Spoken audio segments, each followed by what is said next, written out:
this video, let us discuss about the how to check continuity with detachable glassy carbon electrode. This electrode is working electrode and it is made up of PTFE and the disc diameter is about 3 mm. For this I have taken multimeter, power on the multimeter and switch to the continuity mode. Place the one lead at one terminal and another on the surface area. You can see the electrode is in continuity. Now I am going to remove the disc. Hold tightly the PTFE body and remove.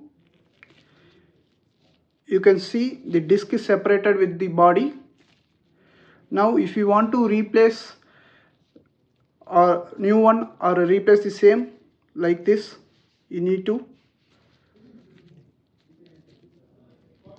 rotate the body with disc. Make sure that hand tight is enough. Now I am going to check the continuity.